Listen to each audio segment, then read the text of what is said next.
Bon, qu'est-ce qui arrive avec des retraits fixes? Normalement, si vous retirez avec des retraits fixes 2,5% de patrimoine, ça veut dire j'ai 500 000 euros investis. Je vais retirer 2,5% de ça. 10% des 500 000, c'est 50 000. 1%, c'est 5 000. Donc, si vous retirez 2,5%, ok, ça va faire 12 500. Normalement, ça va se terminer jamais l'argent investi. Vous devez faire ça pour l'éternité. Mais plus vous allez retirer en termes de retraits fixes, plus ça va pénaliser la probabilité d'excès de portefeuille. Normalement, si vous gardez 3,5%, 3%, ça va durer tranquillement pendant toute votre retraite. Parce que ça va durer normalement entre 40 ans et 58 ans. Si vous faites des retraits variables, si vous faites des retraits variables, normalement, ça va durer plus. Mais vous avez l'inconvénient que votre salaire mensuel ou annuel, ça va changer. Ça dépend de la situation de la bourse. S'il y a de la baisse, vous pouvez retirer moins d'argent. S'il y a de la hausse, vous pouvez retirer même plus d'argent. Ok? Bon, quelle est la conclusion qu'on peut arriver? Les montants souhaités par mois multipliés par 480, parce que moi, j'ai simulé des centaines de fois, plusieurs marchés, plusieurs portefeuilles, et je peux vous assurer ça. Vous allez arriver sur les mêmes résultats si vous simulez plusieurs fois et vous commencez à noter les résultats. Si vous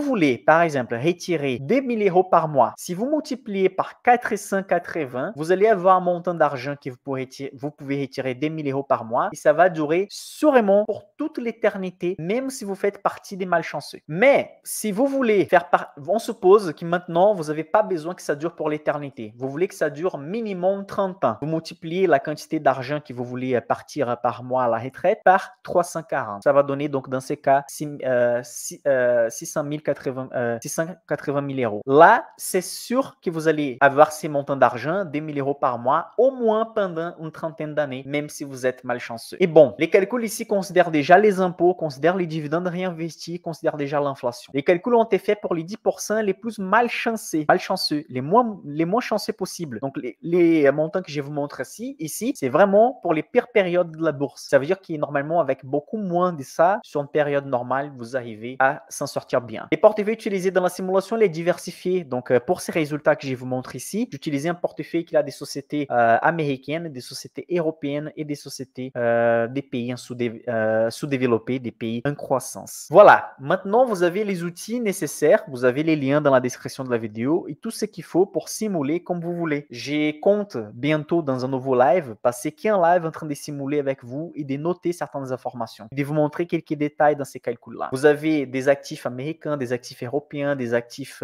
des pays sous-développés à tester. Je sais que c'est pas tout le monde qui est à l'aise avec une page en anglais, avec des chiffres, avec de la mathématique, donc je vais faire ça avec vous bientôt. Mais quelle est la conclusion, Michael? Avant de vous laisser, je vais faire 2 minutes de conclusion. La conclusion est la suivante. Avec une stratégie à dividende, surtout si vous vivez dans un pays où il y a une niche fiscale comme les PA en France, une stratégie à dividende, elle est beaucoup plus tranquille pour bâtir un revenu passif de long terme. Parce que juste avec les dividendes que les sociétés vont verser, vous allez retirer 7-8% sur les long terme. Donc, pas besoin de vendre les actifs. Et même les prix des actions, c'est pas un problème pour les investisseurs à dividende. C'est ça que je vais vous expliquer pendant la semaine prochaine, pendant notre événement. Mais si vous avez un portefeuille qui n'est pas dividende, vous avez un portefeuille small cap, vous avez un portefeuille de leader de marché, vous vivez dans un pays où les dividendes sont très pénalisés à cause de l'imposition, donc vous devez penser à la façon que vous allez retirer cet argent pour vivre pendant la retraite. Ok, j'ai 500 000 euros, mais combien je peux retirer? 5 000 par mois, 2 000 par mois, un montant fixe, un montant variable? En partant du principe donc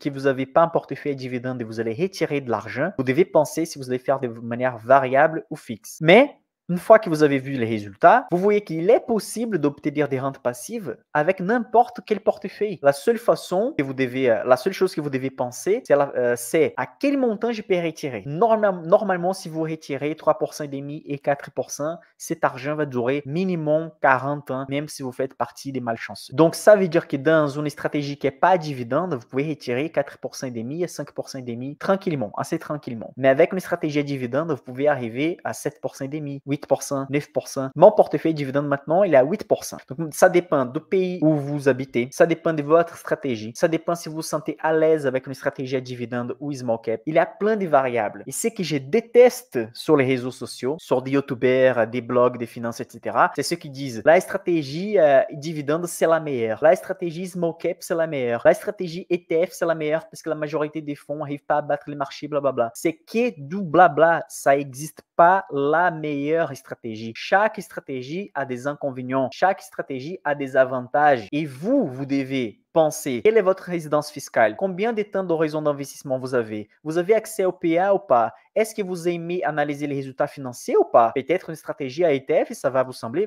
ça va tomber bien pour vous. Peut-être une stratégie à dividende, ça va tomber pour vous parce que c'est simple aussi à manager. Peut-être vous aimez bien risquer, la stratégie small cap, c'est celle qui s'adapte mieux à vous. Donc, ça n'existe pas la meilleure stratégie. Mon boulot ici comme analyste financier, je prends au sérieux mon boulot d'analyste financier, c'est de vous montrer qu'il y a plusieurs scénarios, il y a plusieurs possibilités. Et c'est à vous, c'est à chaque investisseur de voir qu'est-ce que je dois faire. Quelle est la meilleure stratégie à établir? Parce que tout le monde peut arriver à la liberté financière et à la rente passive en utilisant des chemins différents. Et ça, il n'y a pas de problème. Nous ne sommes pas ici pour faire une guerre un contre l'autre. J'ai gagné 1% plus que toi, j'ai gagné 2% de plus avec telle stratégie. Ce n'est pas une compétition parce que tout le monde a une compétition en interne déjà. Chacun doit penser à sa famille, à ses parents, à ses enfants pour arriver à la liberté financière, avoir une retraite tranquille, partir en vacances, faire un voyage autour du monde. Donc, nous ne sommes pas ici pour dire ma stratégie, c'est la meilleure. Je vais dire ça juste pour vendre une formation. Non, c'est pour ça que dans ma communauté d'investissement, dans ma formation, il y a un module dédié presque pour chaque type de stratégie. J'explique la stratégie à dividende, la stratégie leader de marché, la stratégie small cap, la stratégie à ETF. Tout c'est expliqué. Et l'investisseur va voir quelle est la stratégie qui s'adapte. Pensez toujours à ça. Si vous regardez quelqu'un en train de défendre une stratégie comme si ça dépendait de sa vie ou si ça allait tuer sa mère, normalement, c'est un type d'arnaque ou quelqu'un qui essaye juste de vous choper de l'argent. Si quelqu'un fait une étude d'analyste financier, fait une analyse financière sérieuse, tout le monde va arriver à la même conclusion. Il y a plusieurs façons d'arriver au même résultat. Et chaque façon, il y a un avantage et un inconvénient.